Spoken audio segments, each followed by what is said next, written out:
नमस्कार, बहुत स्वागत है आप सभी का एशियन न्यूज में। मेरा नाम है सिद्धांत त्रिपाठी। केंद्र सरकार ने तेल निर्यातकों को राहत देते हुए 1 जून से पेट्रोल, डीजल और हवाई ईंधन पर एक्सपोर्ट ड्यूटी घटा दी है, जिससे कि उन्हें इस तनाव भरे माहौल में बड़ा फायदा मिलेगा। उधर देश में पेट्रोल डीजल के दाम लगातार बढ़ते जा रहे हैं और आखिर देश की जनता के बजाय तेल कंपनियों पर क्यों मेहरबान है भारत सरकार? देखिए हमारी खास रिपोर्ट।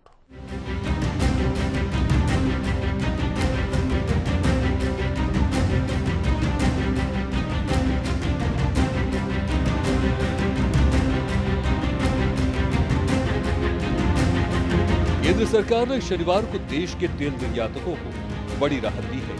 वित्त मंत्रालय की ओर से जारी नोटिफिकेशन के मुताबिक पेट्रोल, डीजल और एविएशन टरबाइन फ्यूल (एटीएफ) यानी हवाई ईंधन पर एक्सपोर्ट ड्यूटी में कटौती की गई है। नई दरें 1 जून 2026 से शुरू होने वाले अगले पखवाड़े के लिए लागू होंगी। इस कटौती के बाद पेट्रोल पर एक्सपोर्ट ड्यूटी 3 रुपए प्रति लीटर से घटकर 1.5 रुपए प्रति लीटर रह गई है। इसी तरह डीजल पर इसे 16.5 रुपए प्रति लीटर से कम करके 13.5 रुपए प्रति लीटर और हवाई ईंधन (एटीएफ) पर 16 रुपए प्रति लीटर से घटाकर 9.5 रुपए प्रति लीटर कर दिया गया है। इस मामले में प्रधानमंत्री नरेंद्र मोदी का क्या कहना है, आइए जानते हैं।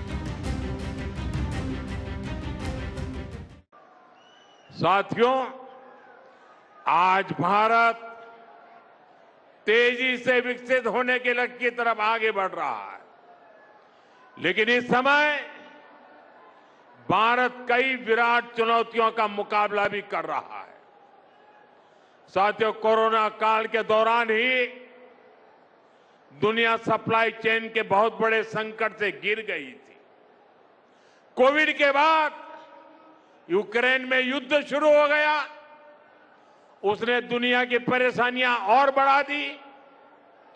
फूड, फ्यूल, फर्टिलाइजर, इन तीनों चीजों पर गंभीर प्रभाव पड़ा। बीते 5-6 वर्षों में इस संकट से निपटने के लिए हमारी सरकार निरंतर प्रयास कर रही है। आपको याद होगा, उस समय और आज भी फर्टिलाइजर की एक बोरी दुनिया में 3-3 हजार रुपये में बिक रही थी। एक बोरी का 3,000 रुपया। कितना? आप बताएंगे एक बोरी का कितना? आंकड़ा नहीं, बोलिए मुंह से। 3,000 रुपया एक बोरी का। कितना? एक बोरी का कितना? एक बोरी का कितना? और भारत के किसानों को वही खाद की बोरी 300 से भी कम रुपये में दी जा रही है। अब आप सोच रहे होंगे कि कैसे तय होगी ड्यूटी और घरेलू बाजार पर क्या होगा असर। तो चलिए इसे भी समझने की कोशिश करते हैं। सरकारी नोटिफिकेशन में साफ किया गया है कि पेट्रोल के निर्यात पर लगने वाली ये ड्यूटी पूरी तरह से स्पेशल एडिशनल एक्साइज ड्यूटी के रूप में ली जाएगी, यानी इस पर कोई रोड एंड इंफ्रास्ट्रक्चर सेस नहीं लगेगा। वहीं डीजल पर 13.5 रुपए प्रति लीटर और एटीएफ पर 9.5 रुपए प्रति लीटर की दर से एसईडी लागू होगा। हालांकि घरेलू बाजार में पेट्रोल डीजल खरीदने वाले आम उपभोक्ताओं के लिए राहत की कोई खबर नहीं है, क्योंकि देश के भीतर बिकने वाले ईंधन पर एक्साइज ड्यूटी की दरों में कोई बदलाव नहीं किया गया है। क्यों घटाई बढ़ाई जाती है ये ड्यूटी? अब लगे हाथ इसे भी समझ लेते हैं। दरअसल पश्चिम एशिया में चल रहे संकट के बीच देश में ईंधन की कमी न हो, इसे ध्यान में रखते हुए सरकार ने 27 मार्च 2026 को यह एक्सपोर्ट लेवी लगाई थी। इसका मकसद घरेलू उपलब्धता को बनाए रखना और कंपनियों द्वारा अंधाधुंध निर्यात को रोकना था। अंतर्राष्ट्रीय बाजार में कच्चे तेल, पेट्रोल, डीजल और एटीएफ की औसत कीमतों के आधार पर हर 15 दिन में इन दरों की समीक्षा की जाती है। इससे पहले 16 मई की समीक्षा में पेट्रोल पर 3 रुपए, डीजल पर 16.5 रुपए और एटीएफ पर 16 रुपए प्रति लीटर ड्यूटी तय की गई थी।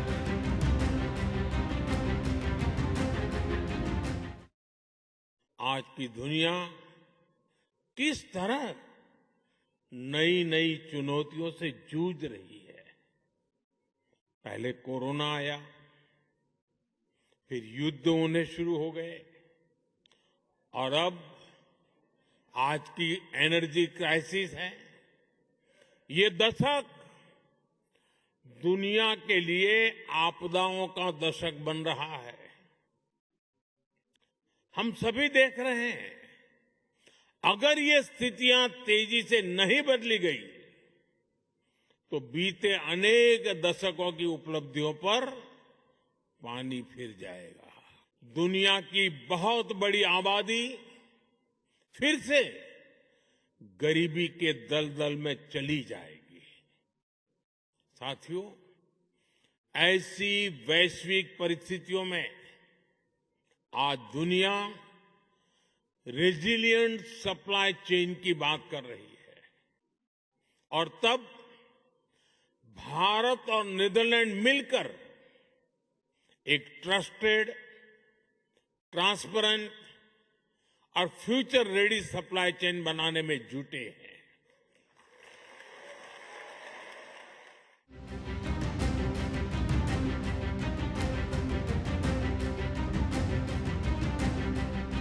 भारत ने पहली बार जुलाई 2022 में कच्चा तेल निकालने वाली कंपनियों और ईंधन के निर्यात पर विंडफॉल टैक्स लगाया था।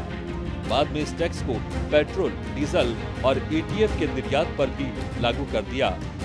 इसकी वजह यह थी कि कुछ निजी रिफाइनरी कंपनियां ज्यादा मुनाफे के लिए देश में बेचने के बजाय विदेशों में तेल बेचने को प्राथमिकता दे रही थी।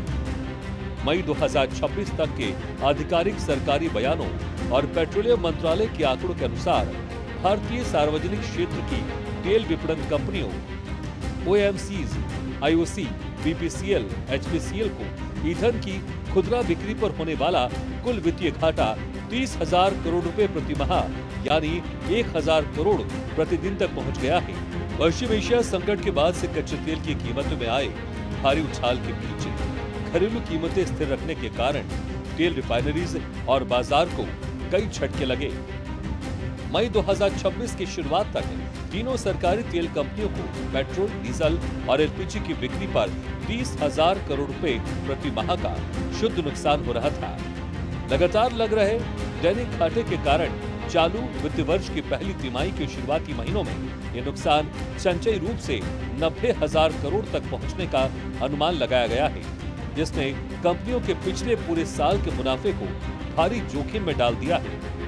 10 हफ्तों का घाटा संकट की शुरुआत से केवल शुरुआती 10 हफ्तों में ही इन तीनों कंपनियों ने ईंधन की कीमतें नियंत्रित रखने के लिए 1 लाख करोड़ से अधिक का वित्तीय नुकसान झेला है।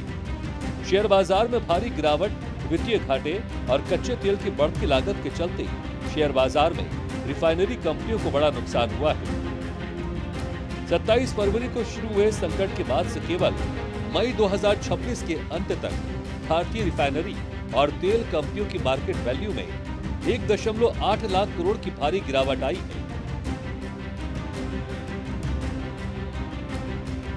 कंपनीवार नुकसान: इंडियन ऑयल 67,753 करोड़ रुपए, रिलायंस इंडस्ट्रीज 61,755 करोड़ रुपए, बीपीसीएल 38,916 करोड़ रुपए, एचपीसीएल 10,894 करोड़ रुपए, भारत सरकार 1 लाख करोड़ रुपए सालाना। इस मामले को लेकर राजस्थान के पूर्व मुख्यमंत्री अशोक गहलोत क्या कहते हैं? रोज बढ़ा रहे हैं, हम तो बार बार कह रहे हैं और इसका फायदा मिल रहा है स्टेट गवर्नमेंट को। मैं चाहूंगा स्टेट गवर्नमेंट को फायदा मिल रहा है, तो इतना भार पड़ रहा है लगातार, तो कम से कम आधा हिस्सा तो दे वापस पब्लिक को। आधा भी देंगे तो कुछ रेट कम होगी डीजल पेट्रोल की।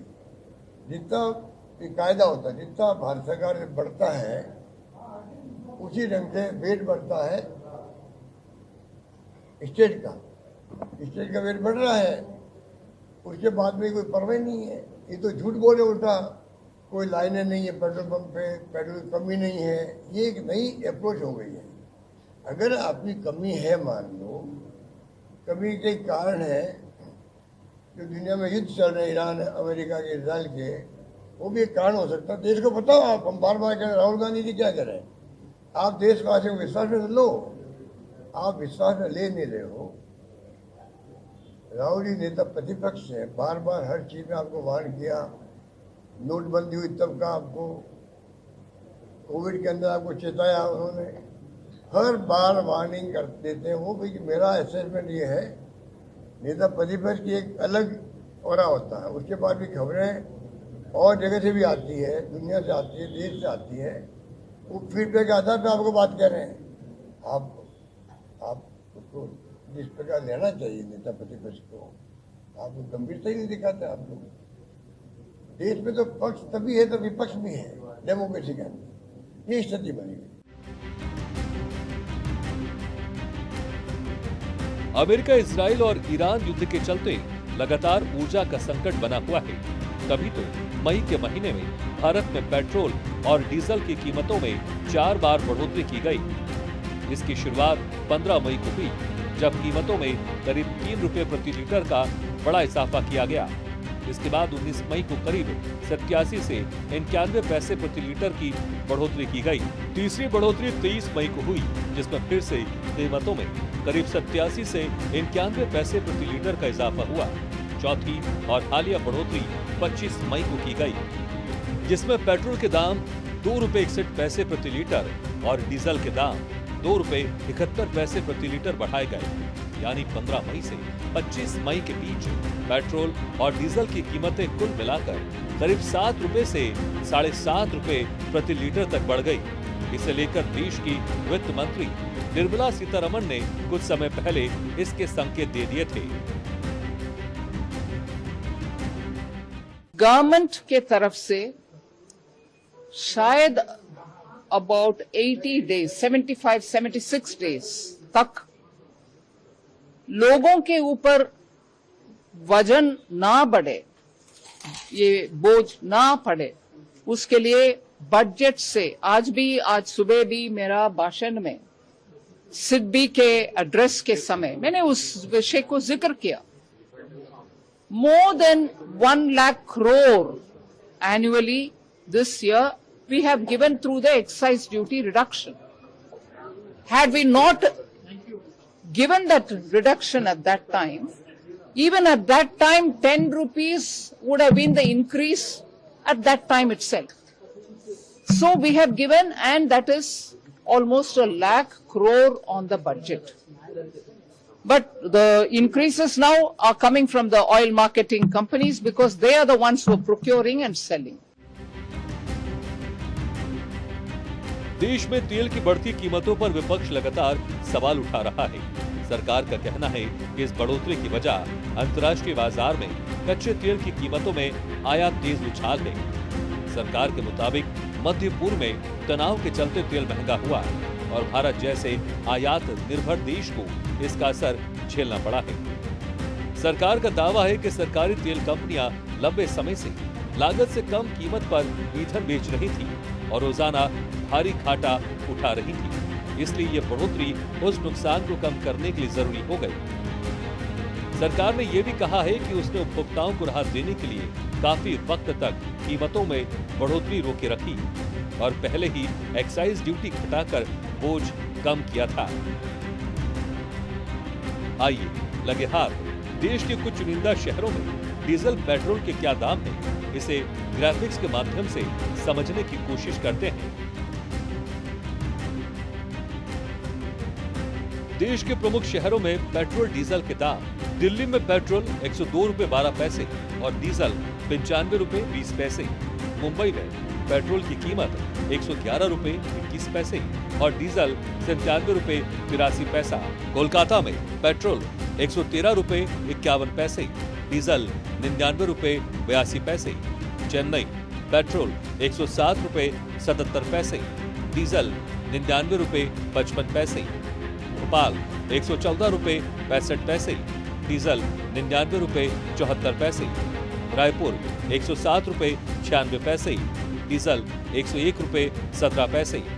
जयपुर 112 रुपए 66 पैसे, diesel ₹97.78, Patna 112.70, diesel ₹99.87, Chandigarh petrol ₹101.53, diesel ₹89.63, Lucknow petrol ₹102.05, diesel ₹99.28, Dehradun petrol ₹100.20, diesel ₹97.10। तो मोदी जी इतना भी झूठ मत बोलिए। अभी तो चुनावी रैली में आप यूं हाथ हिला हिलाकर जनता को आश्वासन दे रहे थे कि सब चंगा सी, देश में तेल का, पेट्रोल डीजल का कोई संकट नहीं है। खूब चिल्ला चिल्ला कर कह रहे थे कि कोई महंगाई के बादल देश के आसमान पर मंडराने वाले नहीं हैं। वही राग अमित शाह भी अलाप रहे थे। और अभी 3-4 दिन पहले बनारस में हरदीप पुरी, वही एप्स्टीन फाइल वाले हरदीप पुरी, देश के पेट्रोलियम मंत्री, भी यही कह रहे थे कि हमारे तो रिजर्व भरे पड़े हैं, कोई चिंता की बात नहीं है, कोई घबराने का सबब नहीं है। तो मोदी जी, नहीं मोदी जी नहीं कहेंगे, तो हे स्वयंभू विश्वगुरु महामानव, अगर सब चंगा सी तो कृपया करके ये बताइए कि आज ब्रेड क्रूड का दाम $100 प्रति बैरल से जब नीचे आ गया है, यानी कि साधारण सरल भाषा में कहें तो दुनिया भर में जो कच्चे तेल क्रूड ऑयल की कीमत है आज करीब करीब $98 प्रति बैरल हो गई है।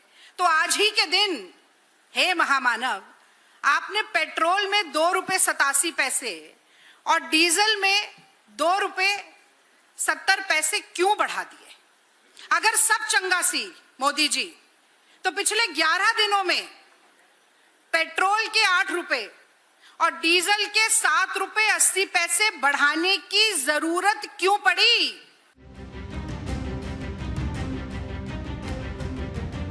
तेल की लगातार बढ़ती कीमतों को लेकर सरकार का यह कहना है कि अगर ये कदम न उठाए जाते तो कीमतें और ज्यादा बढ़ सकती थी। सरकार का ये भी कहना है कि ये मौजूदा बढ़ोतरी वैश्विक परिस्थितियों की तुलना में अभी भी सीमित और नियंत्रित है। तो वहीं विपक्ष ने कीमतें बढ़ाए जाने पर सरकार की निंदा की है। 15 मई को पहली बार कीमतें बढ़ने के बाद कांग्रेस नेता राहुल गांधी ने एक्स पर लिखा, गलती मोदी सरकार की, कीमत जनता चुकाएगी। ₹3 का झटका आ चुका है, बाकी वसूली किश्तों में की जाएगी। सोशल मीडिया प्लेटफॉर्म एक्स पर कांग्रेस के एक नेता ने लिखा कि वर्षों तक जब अंतर्राष्ट्रीय तेल कीमतें कम थी या गिर रही थी, तब भारतीय राष्ट्रीय कांग्रेस लगातार ये मांग करती रही कि उसका लाभ भारतीय उपभोक्ताओं तक पहुंचाया जाए और गैस, पेट्रोल और डीजल की घरेलू कीमतों में कमी की जाए, लेकिन ऐसा नहीं हुआ और उपभोक्ताओं को लूटा गया। आज फिर उन्होंने पेट्रोल और डीजल के दाम बढ़ा दिए। ₹2.5 औसतन पूरे देश में बढ़ाए हैं। चौथी बार बढ़ाए हैं पिछले कुछ दिनों में। लगभग 7.5 से ₹8 पेट्रोल और डीजल के दाम बढ़ गए पिछले 10-15 दिन के अंदर।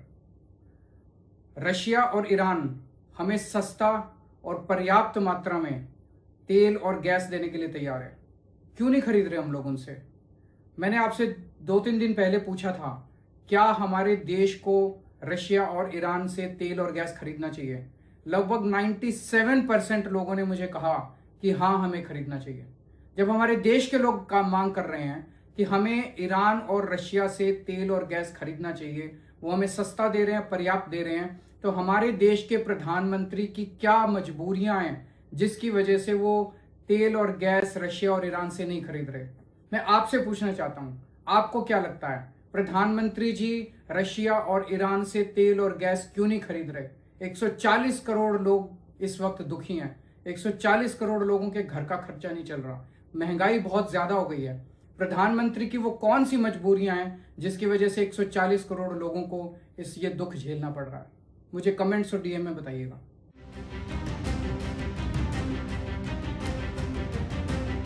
भारतीय तेल कंपनियों को इससे घाटा हुआ या मुनाफा, लगे हाथ इसे भी समझने की कोशिश करते हैं।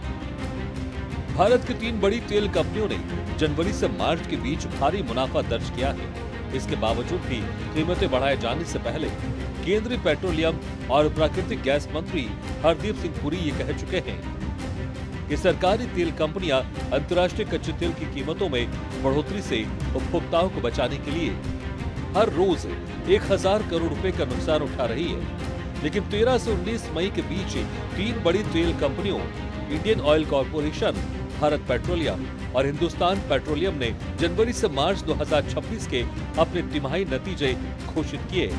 इनमें दिखा कि इन सभी कंपनियों ने इस दौरान अच्छा प्रदर्शन करते हुए मुनाफा दर्ज किया।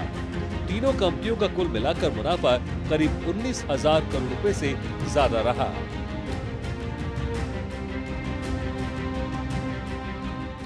एक वो दिन था और एक आज का दिन है।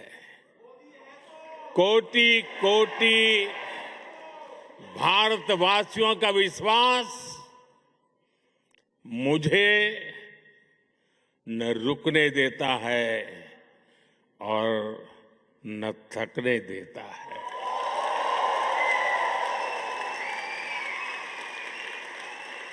ये नॉन स्टॉप चले ही जा रहा है। साथियों, बहुत छोटी आयु से ही मैं देशभक्ति के रंग में रंग गया।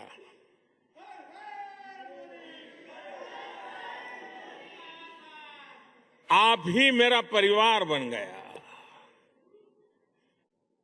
स्व से समष्टि की ओर चल पड़ा। अहम से वयम का रास्ता चुन लिया।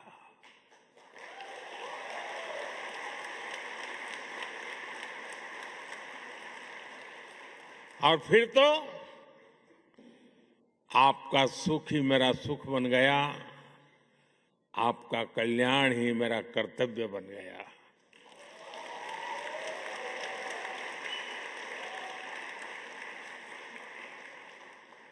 और समर्पित भाव से आप सबके आशीर्वाद से कुछ न कुछ करता रहा। लेकिन जनता जनार्दन का इतना प्यार मिलेगा, ये तो कल्पना में भी नहीं था।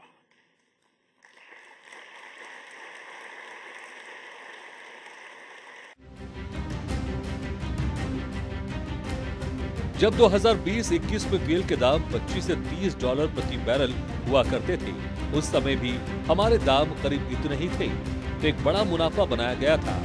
वो मुनाफा एक पूल में डाला जाना चाहिए था, या तो आप पेट्रोल के दाम कम कर देते, जो सरकार ने नहीं किए।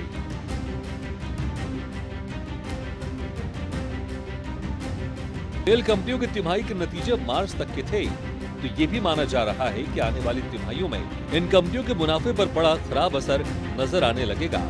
हालिया सालों में भारत ने बड़े पैमाने पर रूस से तेल खरीदा था।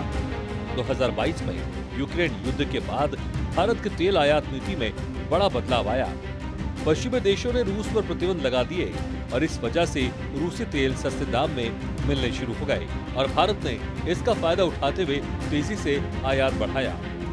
पहले जहां भारत के तेल आयात में रूस का हिस्सा बहुत कम था, वहीं 2022 के कुछ ही महीनों में भारत ने बड़े पैमाने पर रूसी कच्चा तेल खरीदना शुरू कर दिया और रूस जल्द ही भारत का प्रमुख सप्लायर बन गया।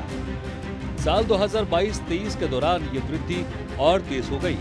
रूस का हिस्सा भारत के कुल कच्चे तेल आयात में लगभग 2% से बढ़कर 19% तक पहुंच गया और 2023-24 में कई बार 35 से 40% तक भी पहुंचा।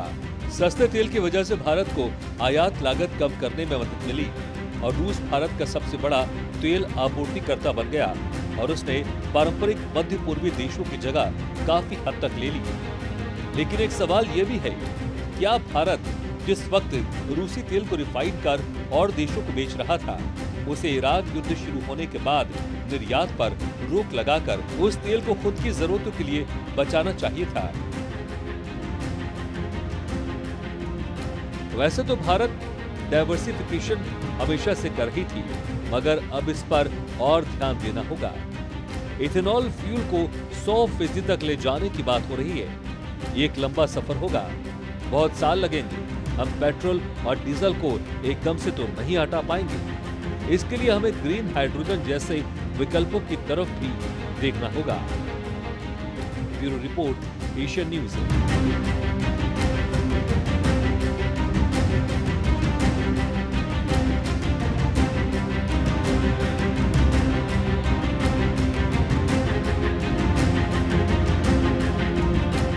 हमारी इस खास पेशकश में फिलहाल इतना ही। आप खबरों के लिए देखते रहिए एशियन न्यूज।